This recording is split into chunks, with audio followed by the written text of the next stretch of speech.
Ladies and gentlemen, welcome to season 2 of Eatiots. The first stop is the world-famous, world-renowned, Chicago legendary. It's a legendary beef spot. Nice, you go. It's a pretty good beef spot. What's good about it? So this is Johnny's. Italian beef is one of the Chicago staple foods here, and Johnny's is one of the best up there. Mike's hungry, we gotta go. We just landed, so we're gonna immediately get into this shit and grab beef. Italian beef, sweet and hot peppers. Yeah, and then four of those. Cuatro.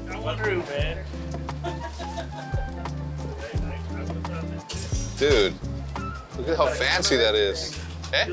We got a beef with sweet and hot peppers. Beef, sweet and hot peppers. And we got a juicy. So juicy means it got dipped into a jus that the beef is sitting in to make it tender and flavorful. You gotta get it dipped or juicy because the bread all becomes this amalgamation of saltiness you can just shove in your mouth, Yes. which is exactly what you want in a good beef sandwich. And somehow the bread doesn't fall apart, which is incredible. So we're gonna go ahead and, you see all that shredded beef. It's like that chuck that's thinly shaved, goes right into the jus and just sits there. That's classic Chicago to me. Oh my God. My favorite fries, by the way. Not the crink fries, not the curly fries. These fucking. Unlike Juan's, the integrity of mine is so soggy that it's a little bit off the charts. Damn.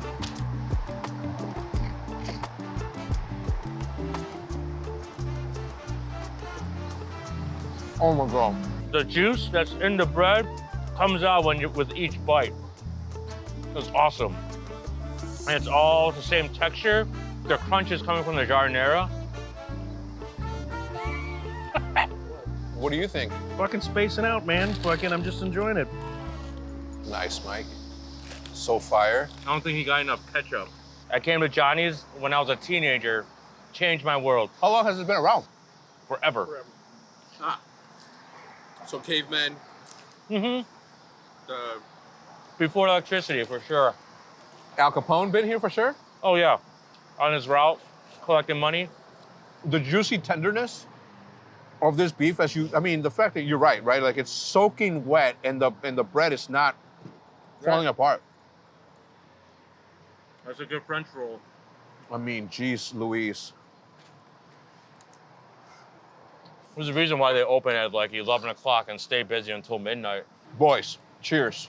Season 2, season 1, massive success. Delicious.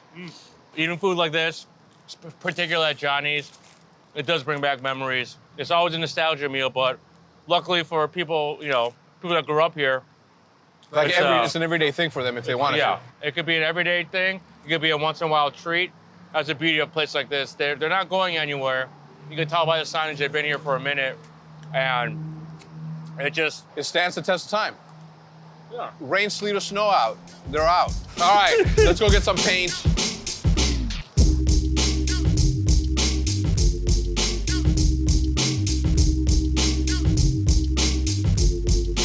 All right, so we're in the Englewood neighborhood in the south side of Chicago. But what makes Englewood special is that it's a community on the verge of change.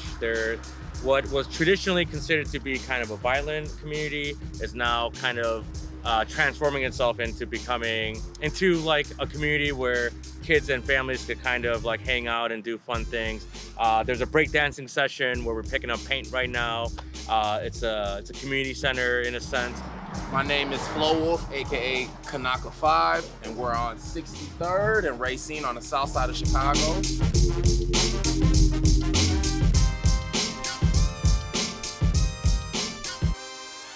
So, what is the importance of having 1213 in a neighborhood like this? Man, the importance of having 1213 in a neighborhood like this is bringing peace, love, and unity and hip hop to, people that are part of the culture. A lot of people look at the South Side as if it's something bad, but it's just different culture and environments, and different culture environments need culture and resources to enrich that culture in those environments. So that's why 1213 is so important, because that's what we do, from the hip hop to the graffiti to the music to the teaching with the kids to even just throwing practice like what we're doing right now. So that's why it's important, because people are looking for resources like this to positively impact their lives. So you can follow us on Instagram at 1213 Arts. We're open on Tuesdays and Thursdays for breakdance practice, all style stuff. We also have open jams for musicians, and I also coordinate dance competitions and art events out of here. So you can feel free to reach out to us once again at 1213 Arts or Mr. Wolf's Academy, and we could do some dope art and dope events and just build not only the South Side, but all around this beautiful city. Dope. Thank you, man. That was awesome. You already know.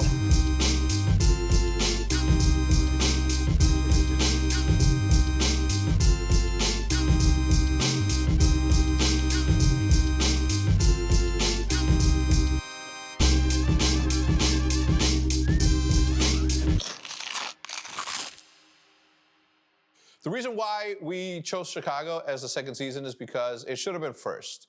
It should have been our first season, but we decided to just bring it in the second because we're all from there. I'm from the northwest suburbs, Wheeling, Illinois.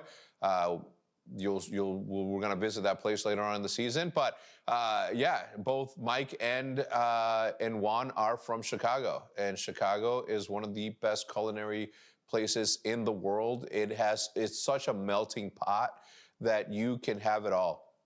Every step, every corner of the world you can find in Chicago, and that is beautiful, beautiful. Today we are in a town called Wilmette, Evanston area. This is obviously Lake Michigan behind us, which is why you see the scenic view as it is. And if you look around, like the greenery around here is so much different than any place I've ever been to on planet Earth, if I say it. Every single time that I brought people here, they always say that the greens are HD greens. But for breakfast today, yes, He just got wrangled in invisibly. All right, come on, let's go. Can I ask you something? Could you put some tape on the floor? No, can I ask you something? Where were you going? He's high. Yeah, I'm walking around, man. Do we know? Okay, I'm going. Okay. Today we're gonna start off our day at one of Mike's favorite, if not the favorite, breakfast place, and it's called Sarky's.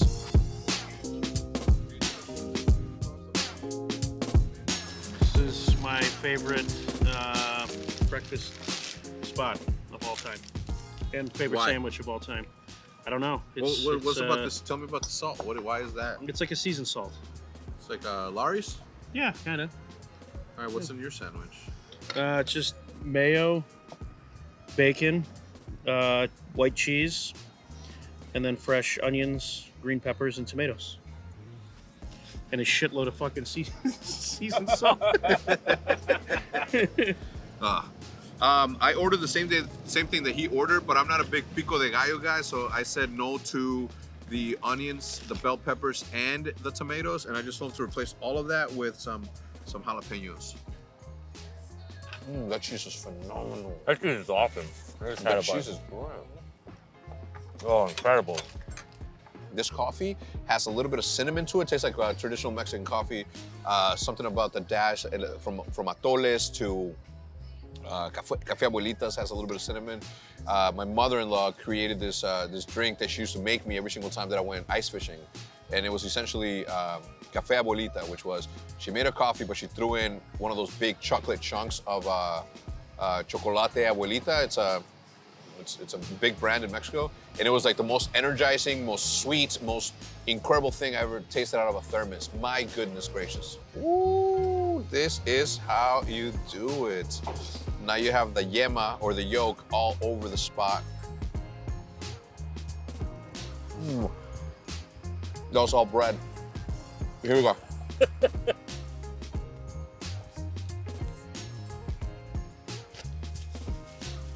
Even though there's no egg on this, it still eats as a breakfast sandwich, which is kind of fucking with my head right now. But I like that it's not traditional, and it does eat like breakfast with the side of hash. Really excited to dig into this. So the sausage is, it's like not encased, obviously. It is a ground mixture, but I like that there's cheese melted on top. And my swashbuckling pirate fucking butter knife here Right? Doesn't it look like a pirate's knife? Thank you. Yarg, matey. Give me the cheesy booty. Okay. Wow. Oh, wow. That's good. Oh my God. Tastes a lot of the spices. It's spiced up really well. Cheese is fucking great. Oh. Yeah. This is a proper breakfast. Good pick. I can't believe I've never been here or even knew about this spot. And I would say the way you can kind of customize your breakfast is another awesome plus, because you can get this on top of this with eggs and kind of adjust accordingly to your taste. So I do appreciate that and the flexibility of having breakfast that way. So 10 out of 10, I would come back. This place is great. It's 11:10 in the morning. Yeah. Perfect spot to get a late breakfast.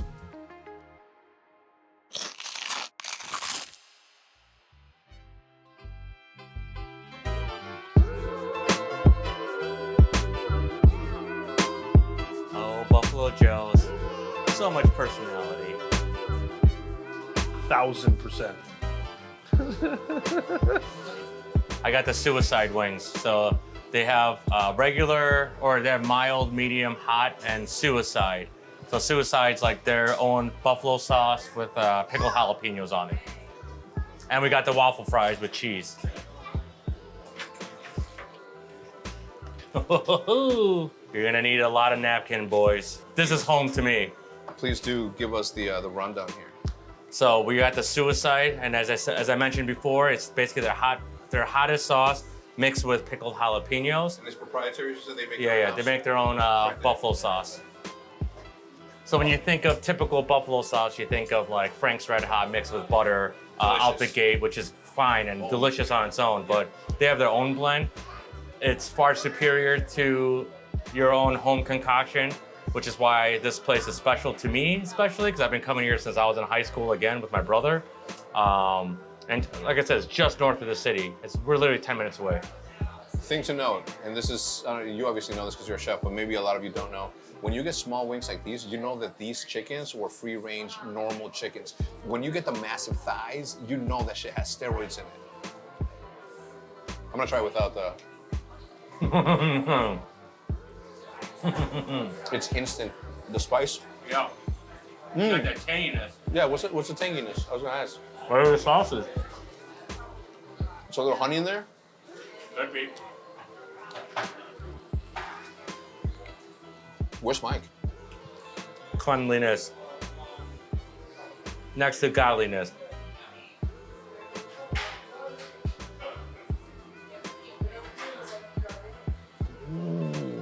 Wow. That is not Velveeta. No, it's their own cheddar sauce. Let me guess. What? Made some room. No. How are the wings? Yeah, fire. Yeah. Literal. To be honest, I don't like buffalo wings. These are pretty fucking good. Same. These are pretty goddamn good. Yeah. They make their own sauce, that's why. Yeah, their sauce is good. Yeah, these are tiny ass wings. Yeah. They're little baby wings, right? Real chicken. This is Chicago to me. This meal, because it's proximity to the city. I grew up just north of here in West Rogers Park, and to have a place like this nearby that's so different from the other fast food kind of spots we would go to makes it Chicago to me. I wouldn't say buffalo wings is necessarily like a Chicago food, like a staple, but this is, it's a I would say it's a Buffalo thing, but I think to have this so close to Chicago and have as many Chicagoans know about the spot, it makes it Chicago to me. I often think, right, that Chicago's and things that make Chicago restaurants is their ability to survive in a competitive environment where there's so many great restaurants that you have to be special in order to survive the competition. That's a good take. I would agree with that.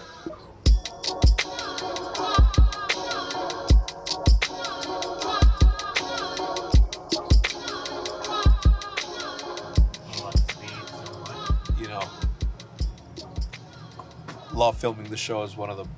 Thank God Mike had the idea. You're welcome. The name, great. It was Gio. Yeah, the name was our boy Gio. And I already gave him. I already said thank you. So, but regardless, I am so fucking full. They don't tell you how you sacrifice. Look at what I'm doing for you guys. I'm sacrificing this statuesque physique Fucking and body. Adonis so fat behind us. Okay, Adonis Rodriguez for you guys, so that you guys can be entertained and know where to go when you come to the great old city of Chicago.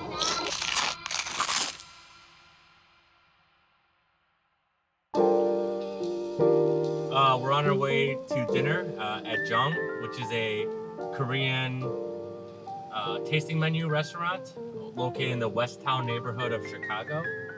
So they started off in a small food stall in the suburbs, and they used to close down their food stall. They were in between two gigantic Chinese restaurants that had like hundreds of menu items, and they opted for a very small curated 12 to 15 item menu, and they just did a really good job with it.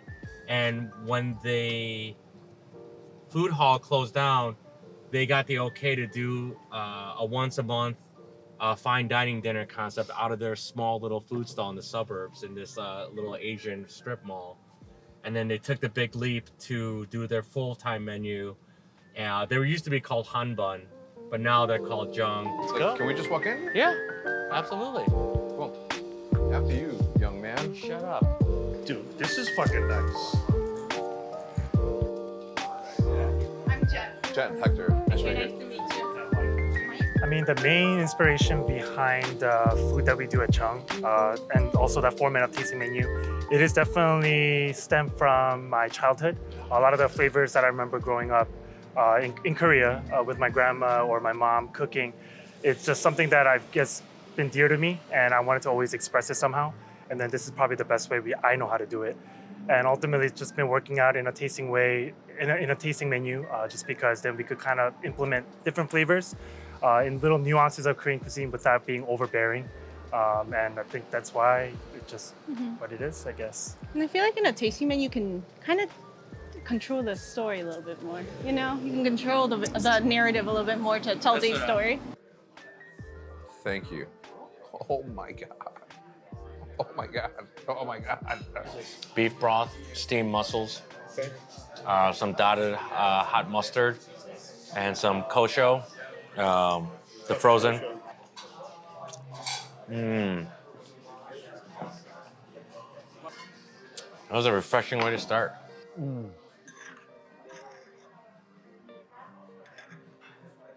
Oh my God. It was good. Good, I'm glad you liked it, That was seriously. fucking good. Good, I'm glad you liked it. So you would never know, but that's like very, I felt a lot of Koreanness in that dish, which is kind of wild. You've been here a handful of times. A couple times, yeah. Is the menu is rotating? Yes. The one constant is the tartare, because that's like their most popular dish, so they keep it on the tasting menu. Yeah. It's you'll really like it. That was so good. My God. I took a bite into that and I just pictured like cold stones being crashed on by the waves, bro. Okay, that's a bit dramatic. Next for you, we have our beautiful coaster child, our salmon tartare, sitting on a doenjang yuzu gastrique, topped with crispy rice pearls on dollops of creme fraiche. Thank you. Of course, enjoy. This is fucking pretty. Trust me, wait till you eat it. All right, I'm gonna do it. I don't know why I just blew on it. Oh, wow.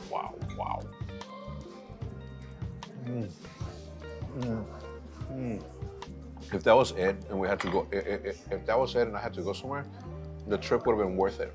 What? This. Fucking awesome. If we came here, if we flew here to eat this, just the salmon, You and think leave. that was better than a Loretta sandwich? Yes.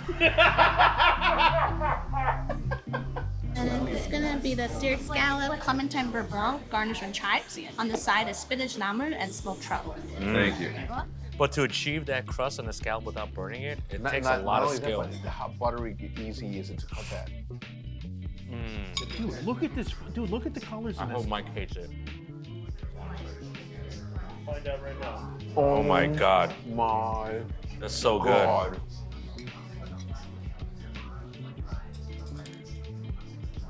That's how I feel about that. So a Clementine beurre blanc, which translates to white wine butter sauce. Fantastic. And the application of seafood and pairing it with a scallop dish like this, where it's heated all the way through, it's a brilliant dish. I'm gonna lick this fucking plate. This is one of the best dishes. I've had a lot of scallops in my life before. In a tasting menu fashion, Dave nails it. He fucking nailed it. Oh my, if there was two, you know what would make this better? A bowl full of it? Yeah. Yeah, I want like 18 of these right now. If they came with 3 per dish. Next time I'm here, I'm saying 3 per or 3 on this dish. That's what makes fine dining fun. Yeah. That's what makes it fun. Like when you taste flavors like that, Oh my and, God. and it leaves you wanting that much more. Amen. That's what it's all about. Here Amen. you guys have steamed steak sitting on top of a sunchoke and scallop velouté sauce, started with the seaweed vinaigrette. You also have a confit sunchoke with black garlic, as well as a scallop fish cake in the diamond. Enjoy, you guys. I mean, it's like, you ever been to a concert and they're playing banger after banger after banger? Like, this is what this feels like. It feels like one of those experiences that you just continue to elevate little by little by little, with the remembrance, of course, of how good the scallops were, with the reminder that we just had with this scallop cooked way differently, tastes completely different. It is just the arrangements in how they bring out the dishes.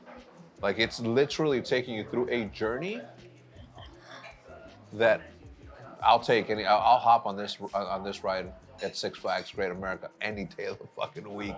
I'm gonna tell you something. I am mad. I said this in season 1. Remember when I was angry? I wanna fucking punch I want something. to punch something. It was so fucking I good. want to fucking punch something. I told you, man. Yes. Yes. Dave, you are a fucking psycho. Dude. You're a fucking asshole.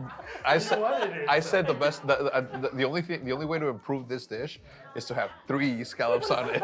Don't bring a third. But oh my God, it is, dude. Thank you. It is life changing. God, I love these guys. Okay, so the cue here is when dessert comes, we gotta act extra crazy. Get a second round, okay? Jesus Christ, it's still so fucking good. This was Wow. a nice twist to a movie, like when your favorite character who you thought was dead comes back to life and to save the day. So it's basically bibimbap, which translates to mixed rice. So it's one of the most traditional Korean dishes out there.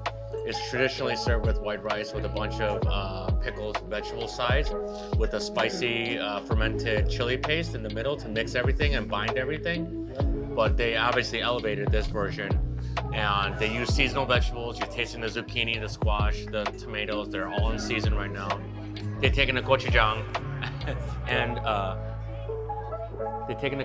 and then they added a little bit of strawberry juice or essence to it, I imagine.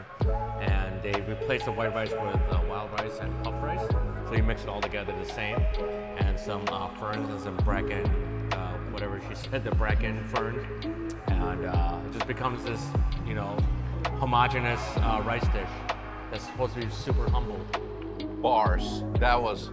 How did you remember all? How the fuck did you? As you were finishing talking, it was like that scene in Billy Madison where it's like, That's why I'm here. I'm here to when explain he's everything. going up against the Raging Cajun. No, old school. It's old school. Oh my goodness. Thank you so much. Look at this. The plate's hot. It radiates from within.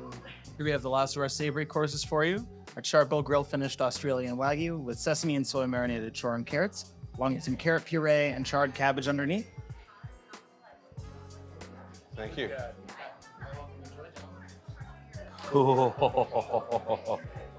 Wagyu. Smells like meatloaf. Mom, the meatloaf.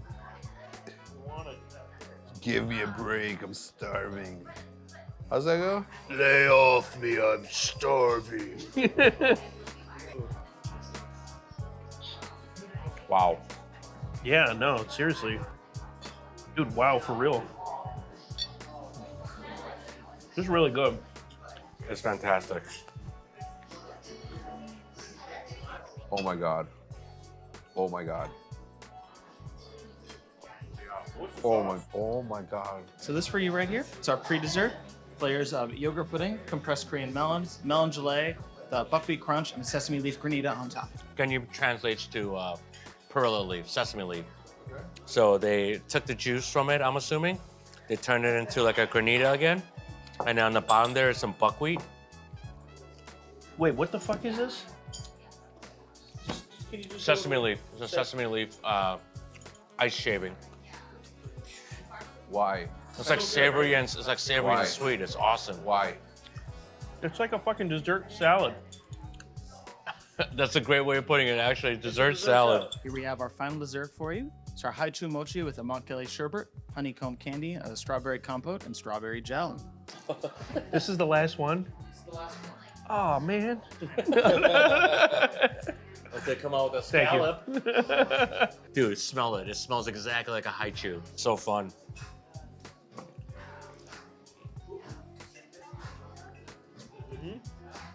Yeah. Isn't that fun? God fucking damn it. The desserts, I love the desserts, man. Like, it's not heavy. It doesn't make you feel. Yeah, it's exactly.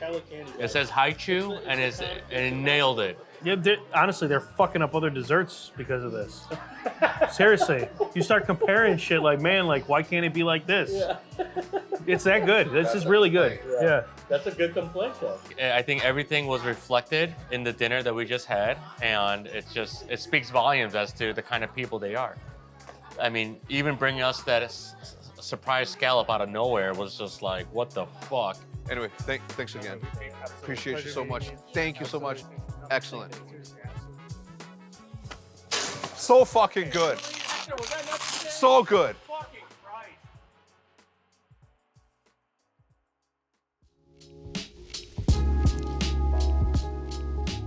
Oh my God, I'm gonna tell you something. That was probably one of the top, I wish there was like endless amount of top threes. I don't even want to compare, like Mike said earlier, I don't want to compare them to anything else we've been to. I can tell you that it was phenomenal. What a freaking journey. Man, I feel so good after those desserts. Fuck. Me, honestly, I'm not full at all. What, not even a little bit. This is how you're supposed to feel after a meal. I'm gonna fucking house this like pizza right now. satiated a little. I'm in a super Wait, house. what size did you get? 16-inch. What?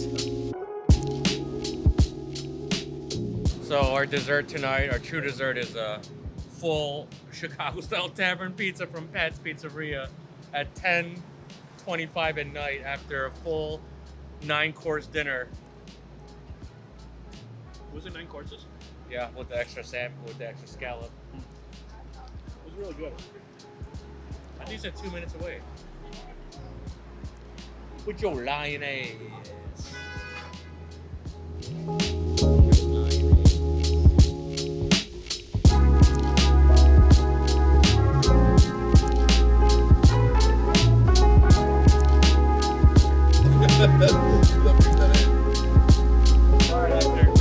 Mike, Austin, I'll see you guys tomorrow.